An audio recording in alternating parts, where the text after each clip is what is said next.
ഓരോ ദിവസവും ചെല്ലുന്നവരും ഉണ്ടെങ്കിൽ രേണുസുതിക്കെതിരെയുള്ള ഒരു പണി കൂടിക്കൂടി വരികയാണ്. സാധാ രീതി ഉണ്ടെങ്കിൽ ആൾക്കാരായിരിക്കും പണി കൊടുക്കുന്നത്. ഇപ്പം രേണുസുതി അതിനുണ്ടെങ്കിൽ തനിക്കുള്ള പണിയുണ്ടെങ്കിൽ ഏറ്റുവാങ്ങാൻ വേണ്ടി തയ്യാറായിരിക്കുന്ന പോലെയാണ്. ഈയിടെ നമ്മൾ ഒരുപാട് സംസാരിച്ച ഒരു കാര്യമാണ്, അല്ലെങ്കിൽ രേണുസുതി ഒരുപാട് സംസാരിച്ച ഒരു കാര്യമാണ് മാരേജ് സർട്ടിഫിക്കറ്റിൻ്റെ ഒരു കാര്യം. ആ സമയത്ത് പറഞ്ഞൊരു കാര്യം എന്ന് പറയുന്നത് 2017 കല്യാണം കഴിച്ചത്, അത് രജിസ്റ്റർ ചെയ്ത് 2017 കാര്യം പറയുന്നുണ്ടായിരുന്നത്. അങ്ങനെ ഇരിക്കുന്ന സമയത്താണ് ഇപ്പോൾ ഉണ്ട് ഈ രേണുസുതി പുതിയൊരു ഇൻ്റർവ്യൂ കൊടുത്തപ്പോൾ അതിനകത്ത് സർട്ടിഫിക്കറ്റ് ഒക്കെ കൊണ്ടുവന്ന് കാണിച്ചിട്ടുണ്ടായിരുന്നു.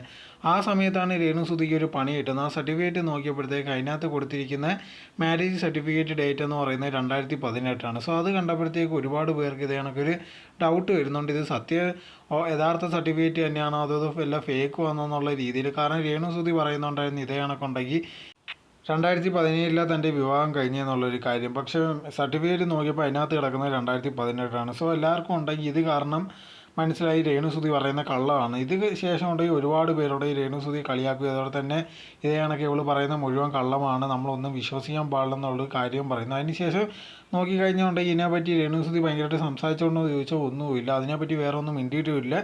ഒരുപാട് പേരുണ്ട് ഇതിനെപ്പറ്റി ചോദിക്കുന്നുണ്ടായിരുന്നു, പക്ഷേ രേണുസുതി ഒന്നും പറയുന്നതുമില്ല.